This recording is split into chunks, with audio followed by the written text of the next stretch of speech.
आध्यात्मिक ज्ञान से ही पहुंच सकते हैं, लक्ष्य तक जाने कैसे।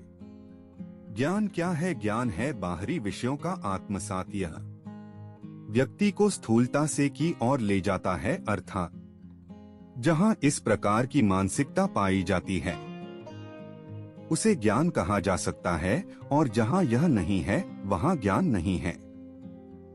ज्ञान का आधार क्या है? जहां ज्ञान भौतिक है वहां ज्ञान का आधार मन है।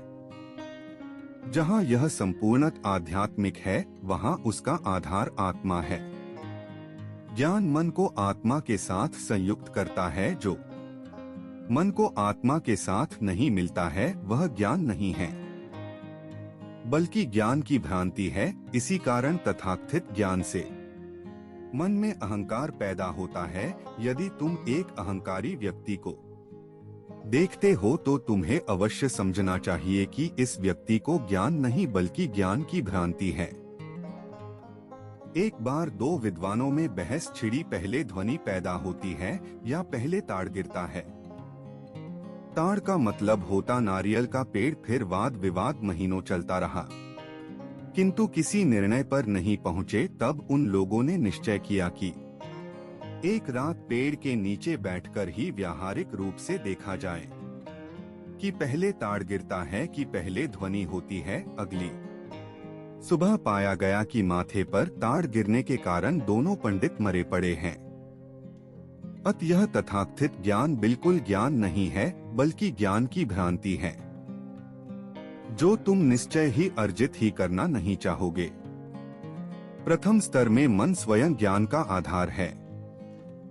कौरवों और पांडवों के बीच युद्ध के समय कौरवों को युद्ध का परिणाम समझाना की बहुत चेष्टा की गई, यहाँ तक कि युधिष्ठिर ने उन लोगों में परिवर्तन लाने के लिए भगवान से प्रार्थना की। वहाँ परमात्मा की अनुकंप भी थी, किंतु जड़ भाव होने के कारण वे इसके समझ नहीं सके। हाँ, अर्जुन के गांडीव की टंकार से वे आसानी से समझ सके थे। इसलिए अविकसित मन भौतिक शासन से ही शासित होता है, अन्य से नहीं। तब यथार्थ ज्ञान क्या है?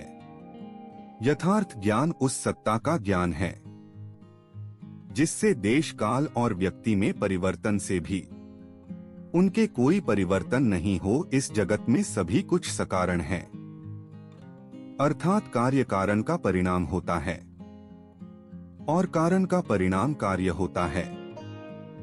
इस ज्ञान से अथवा इस ज्ञान के आने वाले स्रोतों पर कोई अहंकार नहीं कर सकता। वेद में कहा गया है, मैं कहता हूँ कि मैं नहीं जानता हूँ और न यह कहता हूँ कि मैं जानता हूँ, क्योंकि वह परम सत्ता सिर्फ उसी के द्वारा जाना जाता है जो जानता है कि परमात्मा जानने और नहीं जानने के परे है।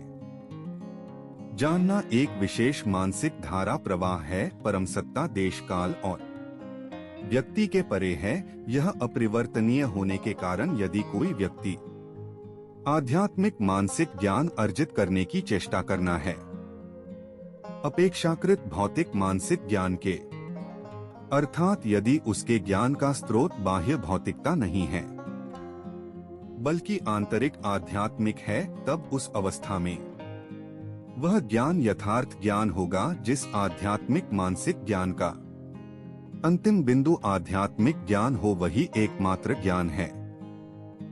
इसी ज्ञान के माध्यम से मनुष्य अपने लक्ष्य तक पहुंच सकता है। धन्यवाद। आपको हमारा वीडियो कैसा लगा हमें जरूर बताएं।